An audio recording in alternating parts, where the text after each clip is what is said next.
Hello friends, ഏവർക്കും വിൻസ്പയറിൻ്റെ SCERT ക്ലാസ്സിലേക്ക് സ്വാഗതം.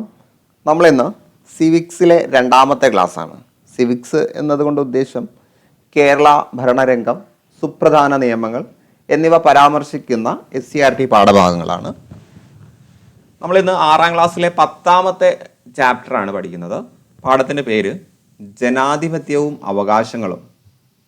അപ്പോൾ ഇവിടെ വളരെ പ്രശസ്തരായ കുറച്ച് വ്യക്തിത്വങ്ങളുടെ പിക്ചേഴ്സ് തന്നിട്ടുണ്ട്. സോ അവ എന്തൊക്കെയാണെന്ന് നമുക്ക് നോക്കാം. രാജ്യത്തെ എല്ലാ മേൽക്കോയ്മകൾക്കും എതിരായിട്ടാണ് ഞാൻ പറയുകയും പ്രവർത്തിക്കുകയും ചെയ്തിട്ടുള്ളത്. സ്വാതന്ത്ര്യവും ജനാധിപത്യവും സഹവർത്തിത്വവും സമത്വവുമുള്ള ഒരു രാഷ്ട്രത്തിന് വേണ്ടിയാണ് ഞാൻ പടവെട്ടുന്നത്. ഇത് നേടിയെടുക്കുകയാണ് എൻ്റെ ലക്ഷ്യം. ജനാധിപത്യ വ്യവസ്ഥയിൽ നിങ്ങളും ഞങ്ങളും തുല്യരാകും. അപ്പം ജനാധിപത്യ വ്യവസ്ഥയിൽ എല്ലാവരും തുല്യരാണ്, അതിനുവേണ്ടിയാണ് ഞാൻ പ്രവർത്തിക്കുന്നത് എന്ന് പറഞ്ഞ നെൽസൺ മണ്ടേലയുടെ വാക്കുകളാണ് ഈ കൊടുത്തിട്ടുള്ളത്. അദ്ദേഹം ദക്ഷിണാഫ്രിക്കയിലെ ജനാധിപത്യ വിരുദ്ധ ഭരണകൂടത്തിനെതിരെ സമരം നയിച്ച ആളാണ്. ദക്ഷിണാഫ്രിക്കയിലെ ജനാധിപത്യ വിരുദ്ധ ഭരണകൂടത്തിനെതിരെ സമരം നയിച്ച ആളാണ് നെൽസൺ മണ്ടേല. അദ്ദേഹം ഏത് തരം രാഷ്ട്രത്തിന് വേണ്ടിയാണ് പടപൊരുതിയത്? എല്ലാവരെയും തുല്യമായി പരിഗണിക്കുന്ന ജനാധിപത്യ വ്യവസ്ഥയാണ് അദ്ദേഹം സ്വപ്നം കണ്ടത്. എന്താണ് ജനാധിപത്യമാണ് എന്ന് നമ്മൾ മുൻകഴിഞ്ഞ ക്ലാസ്സിൽ പഠിച്ചിട്ടുണ്ട്. അത് കാണാത്തവർ ആ ക്ലാസ് കൂടി കാണുക. നമ്മൾ ഇതിനകം തന്നെ എക്കണോമിക്സിൻ്റെ 11 ക്ലാസ്സുകൾ SCERT പാഠഭാഗം പൂർണ്ണമായിട്ടും നിങ്ങൾക്ക് 5 മാർക്കും ഉറപ്പിക്കാവുന്ന രീതിയിലുള്ള ക്ലാസ്സുകൾ നമ്മൾ ചെയ്തിട്ടുണ്ട്. ഇന്ത്യൻ കോൺസ്റ്റിറ്റ്യൂഷൻ്റെ 3 ക്ലാസ്സിൽ ചെയ്തിട്ടുണ്ട്. വേൾഡ്, കേരള, ഇന്ത്യൻ ഹിസ്റ്ററിയുടെ ക്ലാസ്സുകൾ ചെയ്തിട്ടുണ്ട്. സയൻസിൽ ബയോളജി, കെമിസ്ട്രി, ഫിസിക്സിൻ്റെയൊക്കെ ക്ലാസ്സുകൾ നമ്മൾ സ്റ്റാർട്ട് ചെയ്തിട്ടുണ്ട്. ജോഗ്രഫി ക്ലാസ് നടന്നുകൊണ്ടിരിക്കുകയാണ്. സോ ഇതെല്ലാം നിങ്ങൾക്ക് നമ്മുടെ കമൻറ്റ് ബോക്സിൽ അതിൻ്റെ ലിങ്ക് പിൻ ചെയ്തത് ക്ലിക്ക് ചെയ്താൽ കാണാൻ കഴിയും. അതുകൂടി കണ്ട് പ്രയോജനപ്പെടുത്തുക. ജനാധിപത്യ വിരുദ്ധ ഗവൺമെൻറ്റുകൾ എവിടെയൊക്കെ നിലനിന്നോ അവിടെയൊക്കെ ജനാധിപത്യ പ്രക്ഷോഭങ്ങളും ഉണ്ടായിട്ടുണ്ടെന്ന് ചരിത്രം നമ്മെ പഠിപ്പിക്കുന്നു. ജനാധിപത്യ ഭരണക്രമത്തിന് വേണ്ടി നടന്ന സമരങ്ങളിൽ ശ്രദ്ധേയമായൊരു ഉദാഹരണം താഴെ തന്നിരിക്കുന്നു. അത് നമ്മുടെ ഇന്ത്യൻ സ്വാതന്ത്ര്യ സമരമാണ്. ഇതേപോലെ ദക്ഷിണാഫ്രിക്കയിലെ സമരം, പല രാജ്യങ്ങളിലെ സമരങ്ങൾ നമ്മൾ കണ്ടതാണ് അല്ലേ? വേൾഡ് ഹിസ്റ്ററി പഠിച്ച സമയത്ത് നമ്മൾ അതൊക്കെ കണ്ടതാണ്. ഇപ്പോൾ വേൾഡ് ഹിസ്റ്ററിയുടെ ക്ലാസ് കേൾക്കുകയാണെങ്കിൽ നിങ്ങൾക്ക് അത് കൂടി കുറച്ചുകൂടി ക്ലിയർ ആവും. സോ ദക്ഷിണാഫ്രിക്കയിൽ ജനാധിപത്യത്തിന് വേണ്ടി പൊരുതിയ വ്യക്തി നെൽസൺ മണ്ടേലയാണ്. അദ്ദേഹത്തിൻ്റെ ചിത്രം നമ്മൾ മുകളിൽ കൊടുത്തിട്ടുണ്ടായിരുന്നു. ഇവിടെയും ഒരു പിക്ചർ കൊടുത്തിട്ടുണ്ട്. ദക്ഷിണാഫ്രിക്കയിലെ ട്രാൻസ്കോയി ഗ്രാമത്തിൽ കസോസ ഗോത്ര വിഭാഗത്തിൽ 1918 ജൂലൈ 18 ജനിച്ചത്. അപ്പോൾ 18. ദക്ഷിണാഫ്രിക്കയിലെ നീഗ്രോ വംശജരുടെ അവകാശ സംരക്ഷണത്തിന് വേണ്ടി പോരാടി. ആഫ്രിക്കൻ നാഷണൽ കോൺഗ്രസിൻ്റെ മുൻനിര പോരാളിയായിരുന്നു. അപ്പോൾ അദ്ദേഹം ആഫ്രിക്കൻ നാഷണൽ കോൺഗ്രസ്, അപ്പോൾ INC പോലെ ANC. രാജ്യദ്രോഹ കുറ്റം ചുമത്തി തടവിലാക്കപ്പെട്ട അദ്ദേഹത്തിന് 26 വർഷവും 7 മാസവും 10 ദിവസവും ജയിലിൽ കഴിയേണ്ടി വന്നു. അപ്പോൾ 26, 7, 10, 26 വർഷം 7 മാസം 10 ദിവസം വേണമെങ്കിൽ പഠിച്ചു വെക്കുക. റാങ്ക് മേക്കിംഗ് ചോദ്യങ്ങളൊക്കെ ആയിട്ട് വരാവുന്നതാണ്. 1990 ഫെബ്രുവരി 11 ജയിൽ മോചിതനായ അദ്ദേഹം 1994 മെയ് 10 ദക്ഷിണാഫ്രിക്കൻ പ്രസിഡന്റായി. 2013 ഡിസംബർ 5 95 വയസ്സിലാണ് അദ്ദേഹം അന്തരിച്ചത്. അപ്പം അദ്ദേഹം അന്തരിച്ചിട്ട് ഏകദേശം 10 വർഷങ്ങൾ കഴിയുന്നതേ ഉള്ളൂ അല്ലേ? ജനാധിപത്യ വ്യവസ്ഥയ്ക്ക് വലിയ സ്വീകാര്യത ലഭിക്കുമ്പോൾ തന്നെ വിവിധ രാജ്യങ്ങളിൽ ജനാധിപത്യേതര ഗവൺമെൻറ്റുകൾ നിലനിൽക്കുന്നു. അപ്പോൾ ജനാധിപത്യം അല്ലാത്ത ഗവൺമെൻറ്റുകളും ഇവിടെ നിലനിൽക്കുന്നുണ്ട്. അപ്പോൾ എന്തെല്ലാം സവിശേഷതകളാണ് ജനാധിപത്യ ഗവൺമെൻറ്റുകളെ മറ്റുള്ളവയിൽ നിന്നും വ്യത്യസ്തമാക്കുന്നത് എന്ന് നമുക്ക് നോക്കാം. അപ്പോൾ താഴെ കുറച്ച് ഭരണക്രമങ്ങൾ തന്നിട്ടുണ്ട്. അതുമായിട്ട് ബന്ധപ്പെട്ട കുറച്ച് വാർത്തകളും. ഭൂട്ടാൻ രാജാവ് 4 ദിവസത്തെ സന്ദർശനത്തിന് ഇന്ന് തലസ്ഥാനിലെത്തും. ഇപ്പോൾ ഭൂട്ടാനിൽ രാജാവാണ് അല്ലേ, രാജഭരണമാണ്. ഇന്ത്യയിൽ ആസൂത്രണ കമ്മീഷന് പകരം സംവിധാനം നീതി ആയോഗ്. അപ്പോൾ ഇന്ത്യയിലെ കാര്യങ്ങൾ പ്രധാനമന്ത്രിയാണ് സുപ്രധാന കാര്യങ്ങൾ പ്രഖ്യാപിക്കുന്നത്. പ്രസിഡന്റിൻ്റെ പങ്കുണ്ട്. ദെൻ ആസൂത്രണ കമ്മീഷനിലൂടെയാണ് പല കാര്യങ്ങളും നടക്കുന്നത്. ഇതൊക്കെ ജനങ്ങളുടെ ക്ഷേമത്തിന് വേണ്ടിയാണ്. ദെൻ മ്യാൻമാറിൽ പട്ടാള ഭരണകൂടത്തിനെതിരെ ജനാധിപത്യവാദികൾ ശക്തമായ പ്രക്ഷോഭത്തിനൊരുങ്ങുന്നു. അപ്പോൾ എവിടെയൊക്കെയാണ് ജനാധിപത്യ വിരുദ്ധ ഭരണമുള്ളത് അവിടെയെല്ലാം ജനാധിപത്യത്തിന് വേണ്ടിയുള്ള പ്രക്ഷോഭങ്ങൾ ഉണ്ടായിക്കൊണ്ടേയിരിക്കും. അതിൻ്റെ സമീപകാല ഉദാഹരണമാണ് മ്യാൻമാർ. ബ്രൂണായ് സുൽത്താൻ തൻ്റെ പിൻഗാമിയെ പ്രഖ്യാപിച്ചു. ഇന്ന് പ്രഖ്യാപിക്കും. അപ്പോൾ ബ്രൂണായ് അവിടെ സുൽത്താനാണ്. അവിടെ അനന്തരഗാമിയായിട്ട് വരുന്നത് സുൽത്താൻ പ്രഖ്യാപിക്കുന്ന അദ്ദേഹത്തിൻ്റെ പിൻഗാമിയാണ്. അപ്പോൾ വാർത്തകളിൽ നൽകിയിരിക്കുന്ന രാജ്യങ്ങളെയും അവിടെ നിലനിൽക്കുന്ന ഗവൺമെൻറ്റുകളെയും നമുക്ക് ഇങ്ങനെ പറയാം. ഭൂട്ടാനിൽ രാജവാഴ്ചയാണ് ഭരണഘടനാപരമായ രാജവാഴ്ച കേട്ടോ. ഭരണഘടനയുണ്ട്, അതനുസരിച്ചുള്ള രാജവാഴ്ചയാണ്. ഇന്ത്യയിൽ ജനാധിപത്യ ഭരണം. ബ്രൂണയിൽ സുൽത്താൻ്റെ ഭരണമാണ്, സുൽത്താൻ്റെ. മ്യാൻമാറിൽ പട്ടാള ഭരണമൊക്കെ കുറേയൊക്കെ അട്ടിമറിക്കപ്പെട്ടിട്ടുണ്ടല്ലേ. ദെൻ മേൽ സൂചിപ്പിക്കപ്പെട്ട ഗവൺമെൻറ്റുകൾ തമ്മിലുള്ള വ്യത്യാസങ്ങൾ എന്തെല്ലാമാണ്? ഭൂട്ടാൻ രാജാവും ബ്രൂണായ് സുൽത്താനും പിന്തുടർച്ചാടിസ്ഥാനത്തിൽ അധികാരത്തിൽ വരുന്നു. ഇവ ജനാധിപത്യേതര ഗവൺമെൻറ്റുകൾക്ക് ഉദാഹരണമാണ്. അപ്പോൾ അത് ജനാധിപത്യ ഗവൺമെൻറ് അല്ല, പിന്തുടർച്ചാവകാശികളാണ് രാജഭരണം ഏറ്റെടുക്കുന്നതെന്ന് പറയുമ്പോൾ തന്നെ അവിടെ ജനങ്ങൾക്ക് പങ്കില്ല. പട്ടാള ഭരണവും ജനാധിപത്യേതര ഗവൺമെൻറ്റുകളിൽ ഉൾപ്പെടുന്നു. പട്ടാള ഭരണവും എന്തല്ല, ജനാധിപത്യ ഭരണമല്ല. ഒരു വ്യക്തിയോ ഒന്നിലധികം വ്യക്തികളോ സ്വന്തം ഇഷ്ടാനുസരണം നടത്തുന്ന ഭരണക്രമമാണ് ജനാധിപത്യേതര ഭരണ വ്യവസ്ഥ. അപ്പോൾ ജനാധിപത്യേതര, അതായത് ജനാധിപത്യ രീതിയിലല്ലാത്ത ഭരണവ്യവസ്ഥ ആകുമ്പോൾ അവിടെ ഭരിക്കുന്നത് ഒന്നിലധികമോ വ്യക്തികളായിരിക്കും. ഇന്ത്യയിൽ ജനാധിപത്യ ഭരണക്രമമാണ് ഉള്ളതെന്ന് നമുക്കറിയാം. പ്രതിനിധികൾ നടത്തുന്ന ഭരണക്രമത്തെ ജനാധിപത്യ ഗവൺമെൻറ് എന്ന് പറയുന്നു. അപ്പോൾ അവിടെ ജനപ്രതിനിധികൾ അഥവാ ജനങ്ങൾ തിരഞ്ഞെടുത്ത പ്രതിനിധികളാണ് ജനാധിപത്യ ഗവൺമെൻറ്റിൽ ഭരണം നടത്തുന്നത്. ജനാധിപത്യ ഗവൺമെൻറ്റുകളുടെയും ജനാധിപത്യേതര ഗവൺമെൻറ്റുകളുടെയും സവിശേഷതകൾ താഴെ കൊടുത്തിരിക്കുന്നു. മനസ്സിലാക്കുക. നമുക്ക് പ്രസ്താവനയായിട്ടും മാച്ച് ദ ഫോളോയിങ് ഒക്കെ ആയിട്ട് വരാൻ പറ്റുന്നതാണ്. ജനാധിപത്യ ഗവൺമെൻറ് ജനങ്ങൾ തിരഞ്ഞെടുക്കുന്ന ജനപ്രതിനിധികളുടെ ഭരണം. അപ്പോൾ ജനപ്രതിനിധികളാണ് ഭരിക്കുന്നത്, ജനങ്ങളാണ് അവരെ തിരഞ്ഞെടുക്കുന്നത്. ഇവിടെ അധികാരം പരമ്പരാഗതമായിട്ട് കൈമാറുകയോ അല്ലെങ്കിൽ പിടിച്ചെടുക്കപ്പെടുകയോ ചെയ്യുന്നു. ഒന്നെങ്കിൽ പിൻഗാമികളിലേക്ക് കൈമാറുന്നു, അല്ലെങ്കിൽ ബലപ്രയോഗത്തിലൂടെ പിടിച്ചെടുക്കപ്പെടുന്നു. ജനാധിപത്യ ഗവൺമെൻറ്റിൽ ജനങ്ങൾക്ക് അഭിപ്രായ സ്വാതന്ത്ര്യവും അവകാശങ്ങളും നിയമപരമായി ഉറപ്പു നൽകുന്നു. അപ്പോൾ ജനങ്ങൾക്ക് അവിടെ അഭിപ്രായ സ്വാതന്ത്ര്യം ഉണ്ടാവും, അവകാശങ്ങളുണ്ടാവും. ജനാധിപത്യേതര ഗവൺമെൻറ്റിൽ ജനങ്ങൾക്ക് അഭിപ്രായ സ്വാതന്ത്ര്യവും അവകാശങ്ങളും പരിമിതമാണ്. ഇനി ഭരണാധികാരികളും നിയമത്തിന് വിധേയരായി പ്രവർത്തിക്കുന്നു അല്ലേ. നമ്മുടെ പ്രതിനിധികളായ ഭരണാധികാരികൾക്കും നിയമം ബാധകമാണ്. അവരുടെ ഭാഗത്തു നിന്നും തെറ്റുകൾ ഉണ്ടായാൽ അവർക്കും നിയമത്തിൻ്റെ ആനുകൂല്യങ്ങൾ ലഭിക്കില്ല. അവരും നിയമത്തിന് വിധേയമാണ്. എന്നാൽ ജനാധിപത്യേതര ഗവൺമെൻറ് ആകുമ്പോഴോ ഭരണാധികാരി നിയമത്തിന് അധീതനാണ്. കാരണം അവർ തീരുമാനിക്കുന്നതാണ് നിയമം. അപ്പോൾ അവരുടെ ഭാഗത്തുനിന്ന് തെറ്റോ കുറ്റങ്ങളോ ഉണ്ടായാലൊന്നും ആർക്കും ചോദ്യം ചെയ്യാൻ കഴിയില്ല. ഓക്കെ അല്ലേ. അപ്പോൾ ജനാധിപത്യ ഗവൺമെൻറ്റുകളുടെയും ജനാധിപത്യേതര ഗവൺമെൻറ്റുകളുടെയും സവിശേഷതകൾ നമുക്ക് മനസ്സിലായി. ലോകത്ത് ഭൂരിഭാഗം രാജ്യങ്ങളും സ്വീകരിച്ചിരിക്കുന്നത് ജനാധിപത്യ ഭരണക്രമമാണ്. അപ്പോൾ ലോകത്തിൽ ഭൂരിഭാഗത്തും ജനാധിപത്യ ഭരണക്രമമാണ് ഉള്ളത്. മറ്റുള്ള സമ്പ്രദായങ്ങളെ അപേക്ഷിച്ച് ജനാധിപത്യത്തിനുള്ള മേന്മകൾ നമുക്ക് നോക്കാം. ജനാഭിലാഷം മാനിക്കുന്നു. അപ്പോൾ ജനങ്ങളുടെ ആഗ്രഹം മാനിക്കുന്നു. വ്യക്തി സ്വാതന്ത്ര്യം സംരക്ഷിക്കുന്നു. ഓരോ വ്യക്തികൾക്കുമുള്ള സ്വാതന്ത്ര്യം വകവെച്ച് കൊടുക്കുന്നുണ്ട്.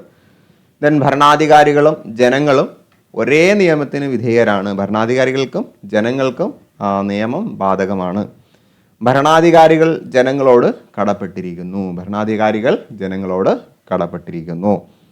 അപ്പോൾ ജനങ്ങൾക്ക് ഭരണാധികാരികളോട് മാത്രമല്ല, ഭരണാധികാരികൾ ജനങ്ങളോട് കടപ്പെട്ടിരിക്കുന്നു. കാരണം അവർ ആ ഒരു പൊസിഷനിൽ എത്തുന്നതിന് വേണ്ടിയുള്ള കാരണം ജനങ്ങളാണ് അല്ലേ. ജനങ്ങൾ തിരഞ്ഞെടുത്തത് കൊണ്ടാണ്.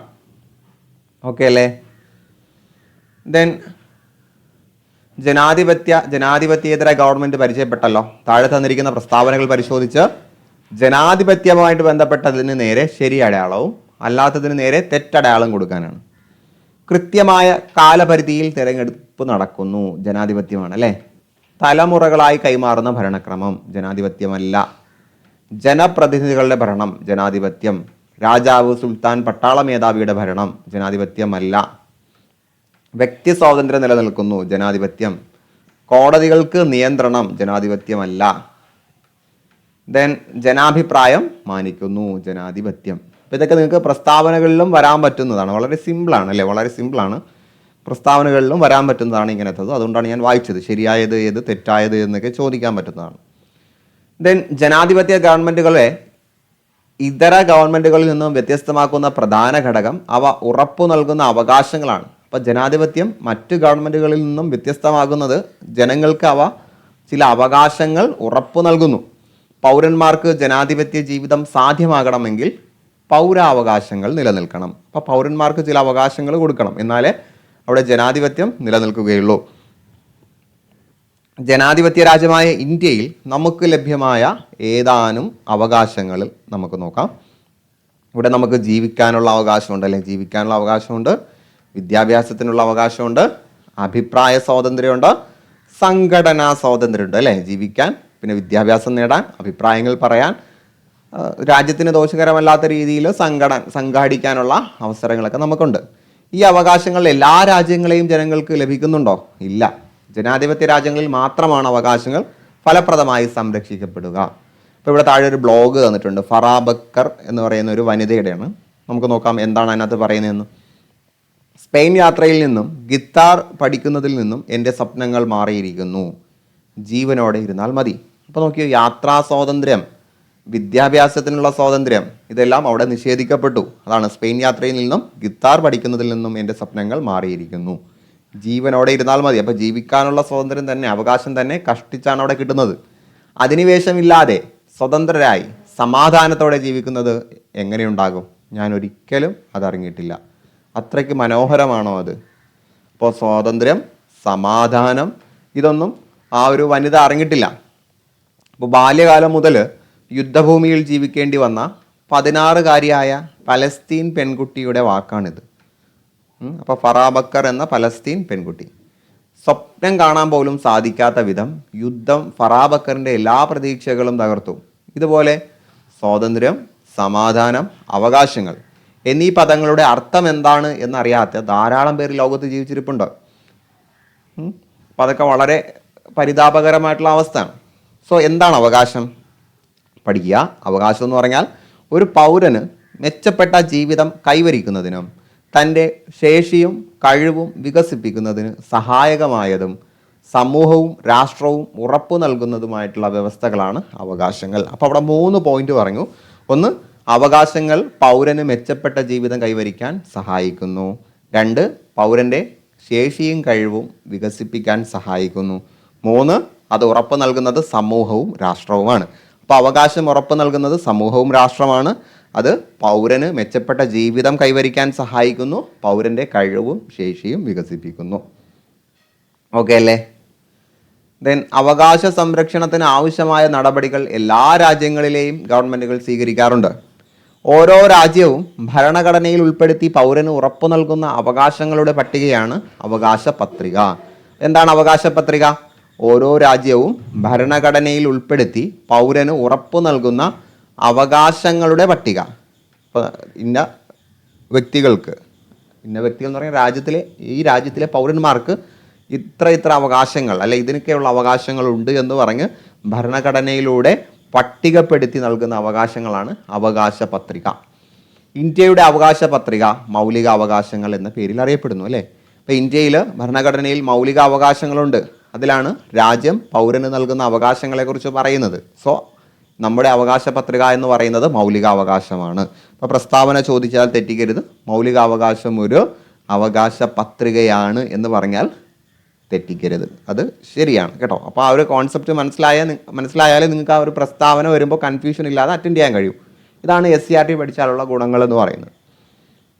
ദെൻ മനുഷ്യാവകാശങ്ങൾ.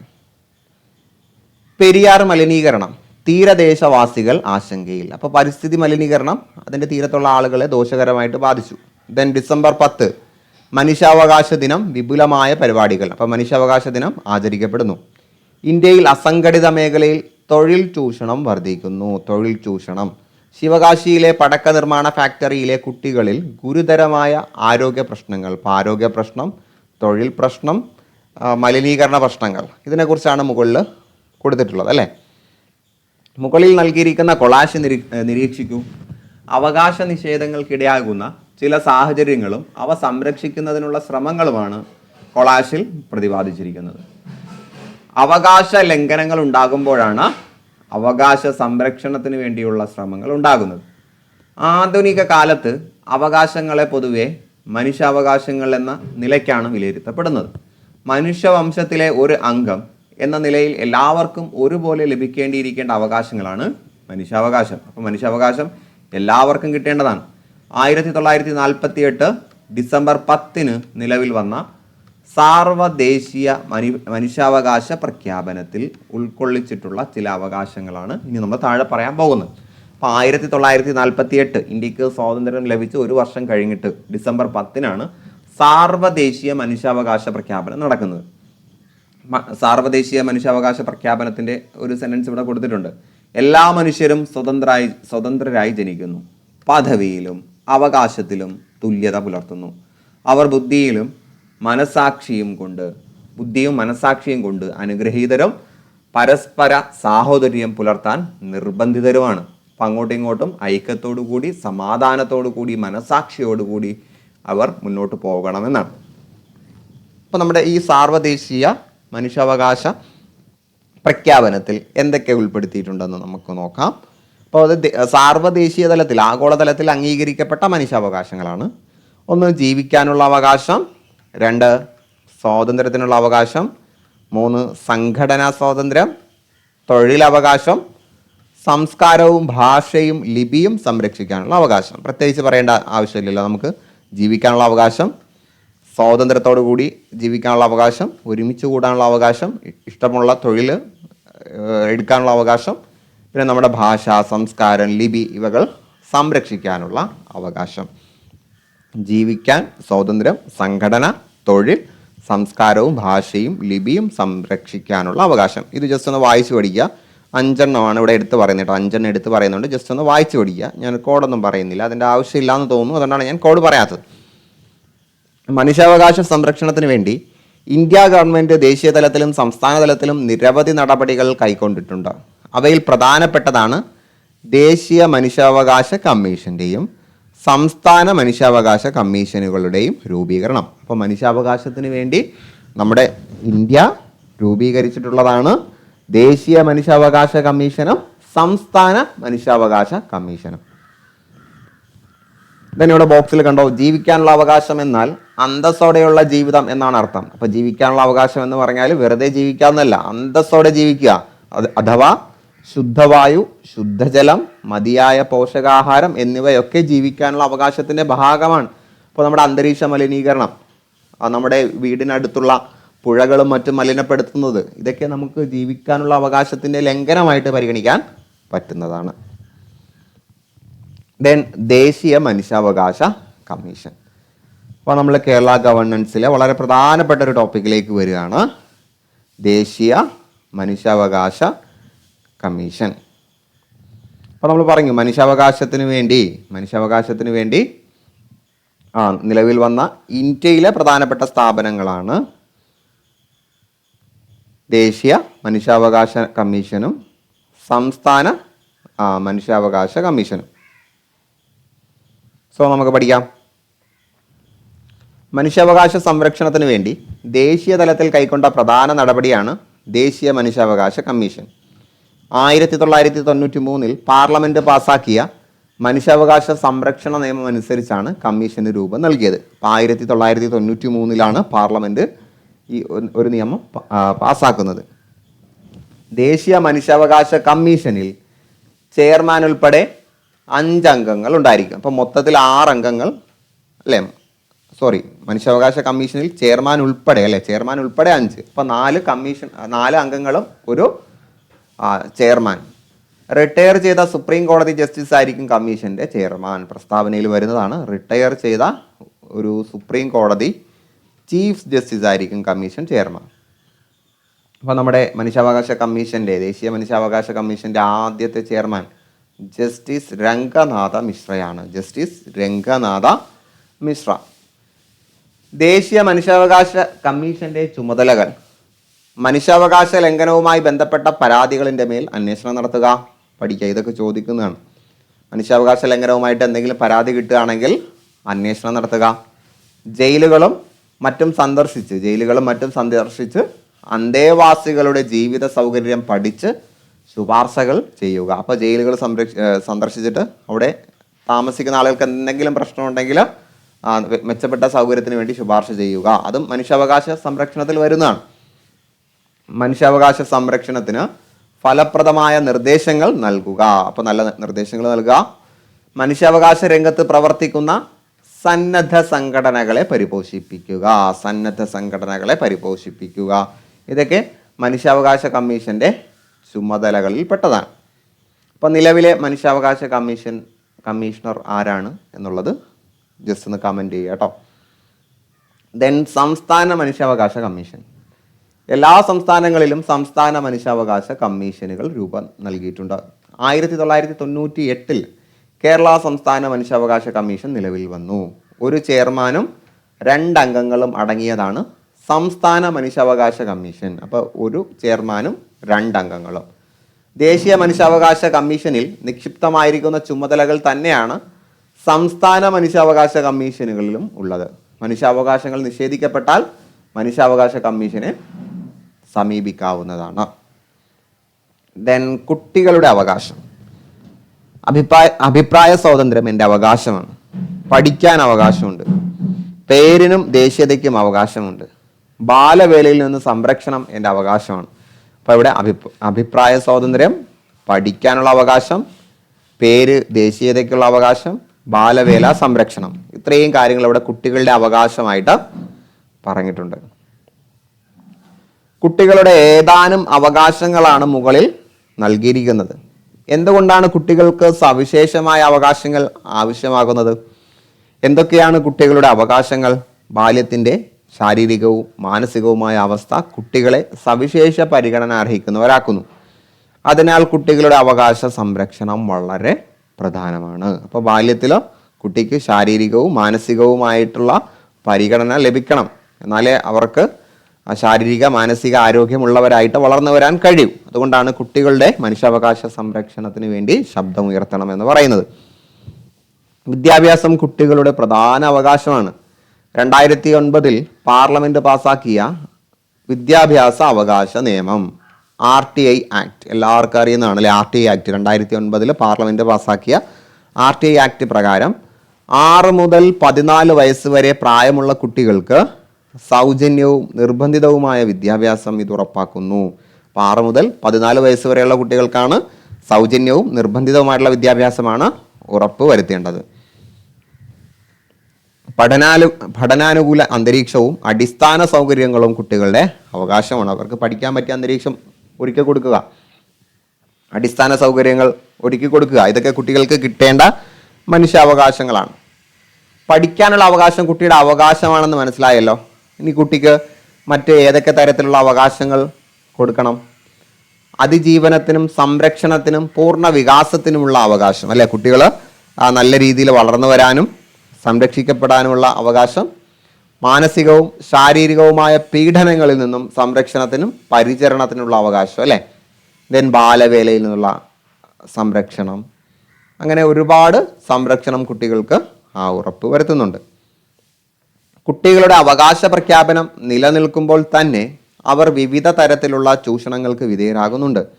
കുട്ടികളുടെ അവകാശങ്ങൾ സംരക്ഷിക്കുന്നതിന് ദേശീയ തലത്തിലും സംസ്ഥാന തലത്തിലും ധാരാളം നടപടികൾ കൈക്കൊണ്ടിട്ടുണ്ട്. ഇതിൽ പ്രധാനപ്പെട്ടതാണ് ദേശീയ ബാലാവകാശ കമ്മീഷന്റെയും സംസ്ഥാന ബാലാവകാശ കമ്മീഷനുകളുടെയും രൂപീകരണം. ഇപ്പോൾ ദേശീയ സംസ്ഥാന ബാലാവകാശ കമ്മീഷനുകൾ നിലവിൽ വന്നിട്ടുണ്ട്. കൈലാഷ് സത്യാർത്ഥി 2014 മലാല യൂസുഫ്സായിയോടൊപ്പം സമാധാനത്തിനുള്ള നൊബേൽ സമ്മാനം ലഭിച്ചിട്ടുള്ള വ്യക്തിയാണ് കൈലാഷ് സത്യാർത്ഥി. ബച്പൻ ബച്ചാവോ ആന്തോളൻ എന്ന സംഘടന രൂപീകരിച്ച് ബാലവേലയ്ക്കെതിരെ അദ്ദേഹം പ്രവർത്തിക്കുന്നു. അതുകൊണ്ടാണത് ഈ ഒരു ഭാഗത്ത് പറഞ്ഞത് കേട്ടോ. ബച്പൻ ബച്ചാവോ ആന്തോളൻ ആരുടേതാണെന്ന് PSC ചോദിച്ചിട്ടുണ്ട്. അത് നമ്മുടെ കൈലാഷ് സത്യാർത്ഥിയുടെയാണ്. ദെൻ മലാല യൂസഫ്സായി പെൺകുട്ടികളുടെ വിദ്യാഭ്യാസ സംരക്ഷണത്തിന് വേണ്ടി പോരാടിയതിന് 17-ാം വയസ്സിൽ സമാധാനത്തിൻ്റെ നൊബേൽ സമ്മാനം, 17-ാം വയസ്സിൽ നൊബേൽ സമ്മാനം കിട്ടി. അപ്പം ഈ മലാലയ്ക്ക് നൊബേൽ സമ്മാനം കിട്ടുന്ന അതേ സമയത്ത് തന്നെയാണ് കൈലാസ് സത്യാർത്ഥിക്ക് നൊബേൽ സമ്മാനം കിട്ടുന്നത്. ദെൻ കുട്ടികളുടെ അവകാശങ്ങൾ ഹനിക്കപ്പെട്ടാൽ ബാലാവകാശ കമ്മീഷനെ സമീപിക്കാനും പരാതിപ്പെടാനുമുള്ള അവകാശമുണ്ട്. അപ്പോൾ ഇത്തരം കമ്മീഷനുകളെ കുറിച്ചുള്ള ഡീറ്റെയിൽ നമ്മൾ ഹയർ ക്ലാസ്സിലേക്ക് വരുമ്പോൾ പഠിക്കും കേട്ടോ. എങ്ങനെയാണ് അവരെ തിരഞ്ഞെടുക്കപ്പെടുന്നത്, ആരൊക്കെയാണുള്ളത്, ആദ്യത്തെ കമ്മീഷണർ ആരാണ്, നിലവിലെ കമ്മീഷണർ ആരാണെന്നൊക്കെ നമ്മൾ പഠിക്കും. ദെൻ സ്ത്രീകളുടെ അവകാശങ്ങൾ. സ്ത്രീകളുടെ അവകാശ സംരക്ഷണത്തിന് എല്ലാ സ്ഥാപനങ്ങളും വനിതാ സെൽ രൂപീകരണം.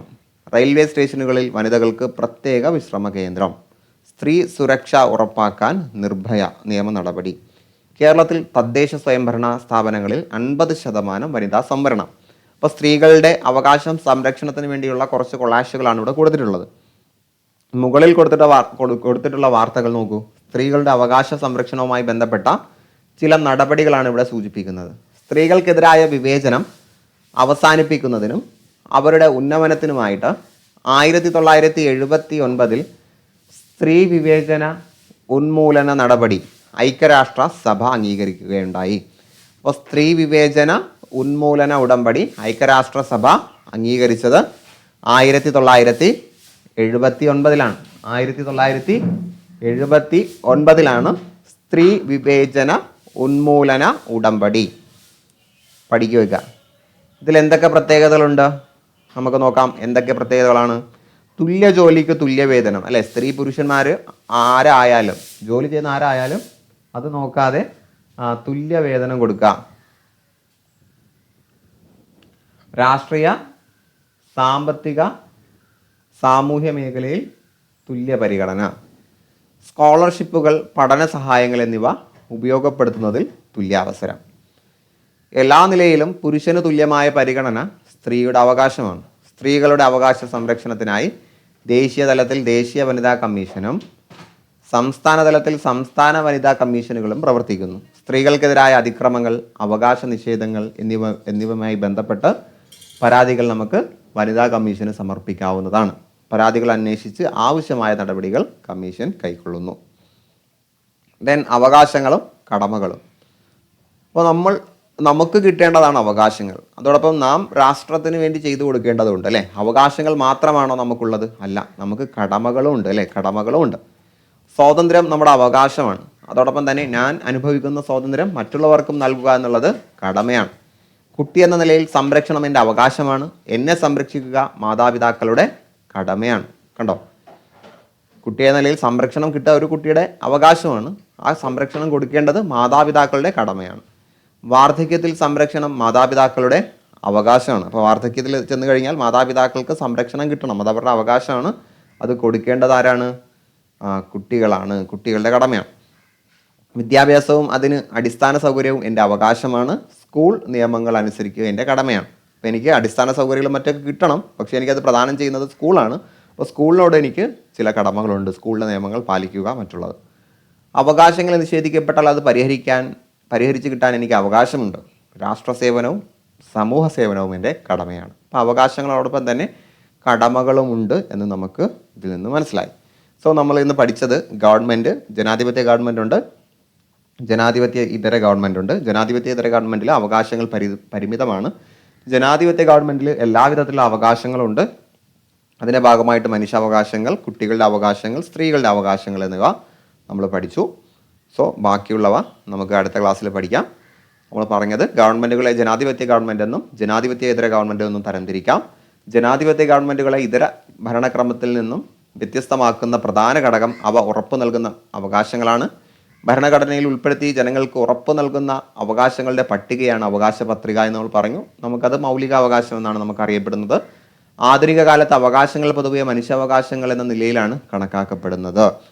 കുട്ടികളുടെ അവകാശങ്ങൾ, സ്ത്രീകളുടെ അവകാശങ്ങൾ തുടങ്ങിയവയ്ക്ക് മനുഷ്യാവകാശങ്ങളോടൊപ്പം പ്രത്യേക പരിഗണന നൽകിയിരിക്കുന്നു. അവകാശങ്ങളോടൊപ്പം നമുക്ക് കടമകളുണ്ട് എന്ന് നമ്മൾ പഠിച്ചു. സോ ഇത്രയും നന്നായിട്ട് പഠിക്കുക. പുതിയ ക്ലാസ്സുമായിട്ട് നമുക്ക് അടുത്ത ക്ലാസ്സിൽ കണ്ടുമുട്ടാം. അതുവരേക്കും ഇവർക്കും വിജയാശംസകൾ.